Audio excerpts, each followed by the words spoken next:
Hi, welcome to Double Strike Recap. Today I'm gonna review a 2018 action thriller film, The Commuter. Spoilers ahead. The movie begins with the scene of Michael McCauley, goes through the same routine prior to his daily commute. He spends time with his wife Karen and son Danny, before boarding the train to work, frequently engaging with other regular commuters like Walt. Michael works as a life insurance salesman. However, on this particular day, Michael's boss calls him into his office to tell him he is being laid off. Despite trying to argue against it, Michael is let go. Michael goes to a bar where he meets his friend, Officer Alex Murphy, who was also Michael's former partner during his time as a detective. As they chat, there's a news story on TV about a city planner that supposedly jumped to his death several nights earlier. Michael admits to Murphy that he hasn't told Karen about getting laid off yet. They then find out that a former colleague that they don't like, Dave Hawthorne, is now captain. He comes over to chat with the men for a brief moment. On the train ride home, Michael is told by Walt that a woman is observing him. Michael sits down and is joined by the woman, Joanna. After a brief friendly chat, Joanna tells Michael that there is a compartment on the train containing $25,000, plus another $75,000 in cash. She tells him he can have it as long as he helps find someone at the last stop at Cold Spring under the name, Prin. Before departing, Joanna hints at knowing about Michael being a former cop.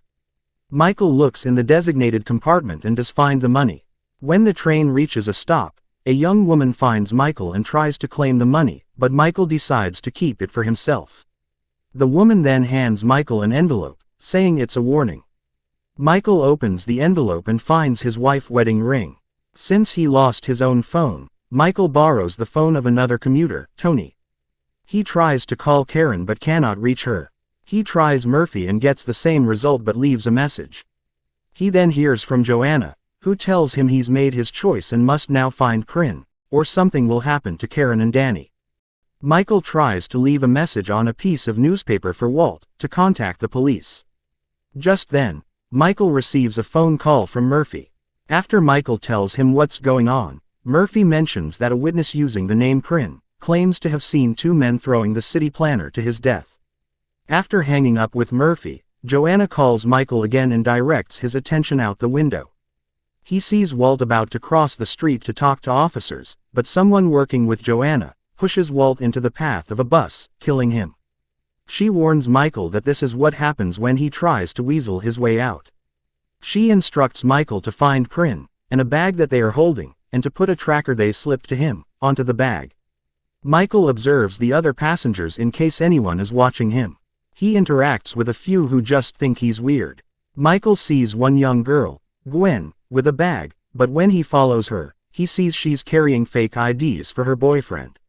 Michael then spots one young man, Dylan, talking on the phone and carrying a bag. Michael follows Dylan, who attacks him in the next car for following him. When Michael mentions Prin, Dylan gets suspicious, and the two continue fighting, until Michael lets Dylan win, so he can slip the tracker on him. A while later, Michael is called by Joanna again and he looks under the floor of the empty car. Dylan's body is stuffed in there with a bullet in his head. She blames Michael for this happening as he identified the wrong person. To make things worse, the police are coming, after being told about disturbances on the train. Michael hides next to Dylan's body but gets locked in when a cop inspecting the car steps on the handle. Michael slips off of the train just as it starts up again and then rolls out from under it, before running back to the train. His bag gets caught, and when he pulls it back, all the money except for a $100 bill flies out. As the train gets closer to Cold Spring, Michael gets more desperate. He pegs 5 commuters as potentially being Prin, since he's never seen them on the train before. After mistakenly thinking a man playing cards with Tony is Prin, Michael follows a guitar player, Oliver, into the empty car. Oliver turns out not to be Prin, but an assassin working with Joanna, sent to kill Prin. Michael fights Oliver for a while until they break a window, with Oliver trying to push Michael out, but Michael gets the upper hand, and stabs Oliver in the neck before throwing him out the window, where he gets run over by another passing train. He then grabs Oliver's gun.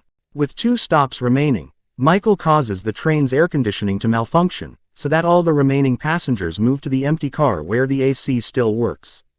He then suspects a nurse, Eva, of being Prin.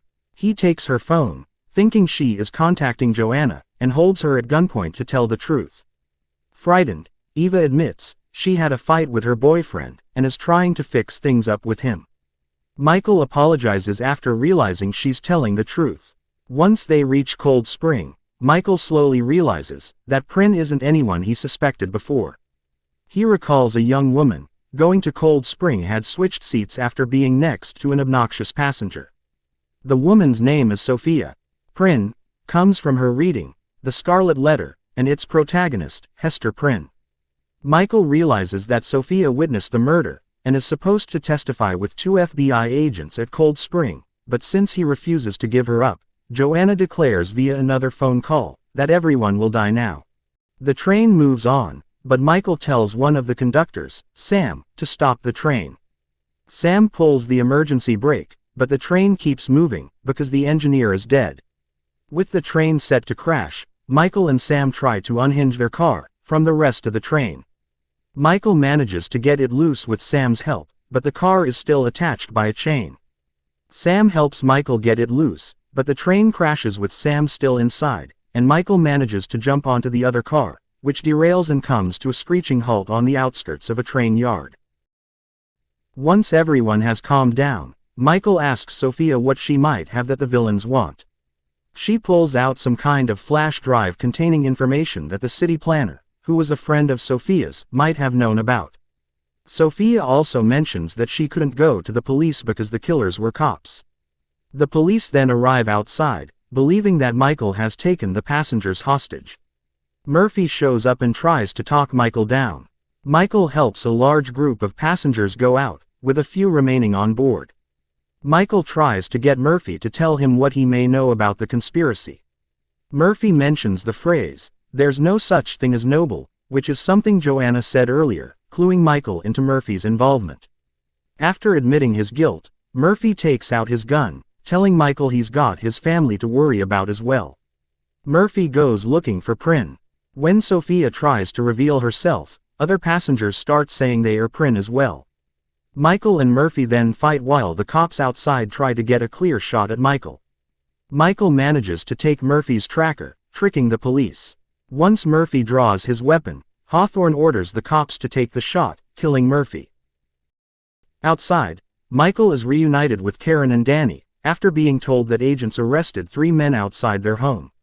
Sophia meets the FBI agents and gives her testimony. The other passengers consider Michael a hero. He then talks to Hawthorne, who says they will investigate Murphy and any accomplices he may have had. Hawthorne also suggests inviting Michael back to his old job as a detective. Sometime later, Michael is back on the train, and he manages to find Joanna. Although she pretends not to know him, Michael figures he's got her whole scheme pegged and that it won't work now. When she asks him how he thinks this will end, Michael simply takes out his detective badge. Hope you enjoyed this video. Don't forget to subscribe to get more video like this, turn on the notification and leave a like to help the channel out. Thank you for watching.